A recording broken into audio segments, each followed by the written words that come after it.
Hello viewers, welcome back my YouTube channel Bengal scheme YouTube চ্যানেলের পক্ষ থেকে সকলকে স্বাগত জানাই।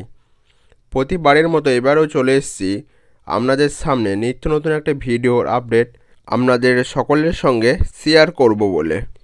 আজকে যে বিষয় নিয়ে কথা বলবো সেই বিষয়টি হচ্ছে রাজ্যে আবার লক্ষ্মী ভাণ্ডার প্রকল্পে আবেদন শুরু।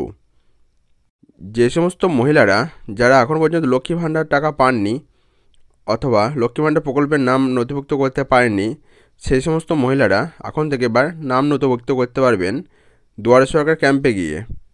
তাই ভিডিওটিকে স্কিপ না করে পুরোপুরি দেখে যান।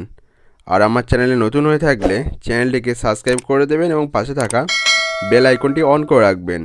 এর ফলে যখনই নিত্য নতুন ভিডিওর আপডেট দেবো সবার প্রথমে নোটিফিকেশান আপনার কাছে গিয়ে পৌঁছাবে।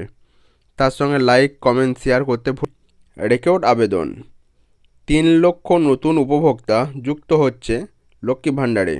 রাজ্য সরকারের অন্যতম জনপ্রিয় প্রকল্প লক্ষ্মী ভাণ্ডারে এবার নতুন উপভোক্তার সংখ্যা বৃদ্ধি পাচ্ছে। এবারে দুয়ারে সরকার ক্যাম্পের মাধ্যমে ইতিমধ্যেই প্রায় 3 লক্ষ নতুন আবেদন জমা পড়েছে। সরকারি সূত্রে অনুযায়ী বর্তমানে 2,21,00,000-এর বেশি মহিলা এই প্রকল্পের সুবিধা পাচ্ছে। এবার নতুন সংযোজনের ফলে এই সংখ্যা আরও বাড়বে বলে আশা করা যাচ্ছে। দুয়ারে সরকার ক্যাম্পে জমা করার সমস্ত আবেদন যাচাই বাছাই করে 28শে ফেব্রুয়ারির মধ্যে নতুন উপভোক্তাদের লক্ষ্মী ভাণ্ডার প্রকল্পের আওতায় এনে আর্থিক সহায়তা করা হবে বলে জানিয়েছে রাজ্য সরকার। বার্ধক্য ভাতায় প্রায় 1 লক্ষ নতুন আবেদন জমা পড়েছে। স্বাস্থ্যসাথী প্রকল্পে প্রায় 2,25,000-এর বেশি আবেদন জমা পড়েছে। অসংগঠিত শ্রমিকদের বিনামূল্যে সামাজিক সুরক্ষা প্রকল্পে কয়েক লক্ষ মানুষ আবেদন করেছেন। এছাড়া এবারে শিবিরে মোট 37টি প্রকল্পের জন্য আবেদন করা যাচ্ছিল, যা বিভিন্ন শ্রেণীর মানুষের উপকার করেছে।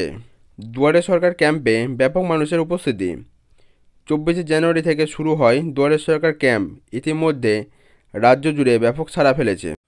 মাত্র 7 দিনেই 90 লক্ষ মানুষ দুয়ারে সরকার ক্যাম্পে এসে নিজেদের নাম নথিভুক্ত করেছে বিভিন্ন প্রকল্পের জন্য। প্রতি সেকেন্ডে গড়ে 11 জন মানুষ দুয়ারে সরকার ক্যাম্পে আবেদন করেছেন। 67% শিবির হয়েছে প্রত্যন্ত এলাকায়, যেখানে প্রশাসনিক আধিকারিকরা নিজেরা উপস্থিত থেকে আবেদন গ্রহণ করেছেন। বৃহস্পতিবার বিকেল পর্যন্ত প্রায় 50 লক্ষ নতুন আবেদন জমা পড়েছে। এই বিপুল পরিমাণ সংখ্যা প্রমাণ করে রাজ্যের সাধারণ মানুষ সরকারের পরিষেবা গ্রহণের জন্য ব্যাপকভাবে আগ্রহী এবং সরকারও সেই পরিষেবা মানুষের দরবারে পৌঁছে দিচ্ছে।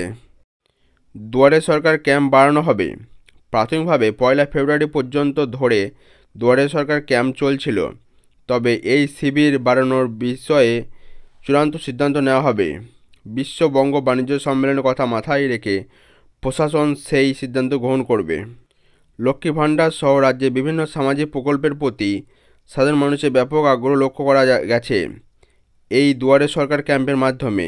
এবার এই ক্যাম্পে রেকর্ড সংখ্যক আবেদন জমা পড়েছে, যা রাজ্য প্রশাসনের সরকারি জনসংযোগের সাফল্য হিসেবে উঠে এসেছে। আজকের এই ভিডিও এই পর্যন্তই। পরবর্তী এবং গুরুত্বপূর্ণ ভিডিও দেখার জন্য চ্যানেলটিকে সাবস্ক্রাইব করে পাশে থাকবেন।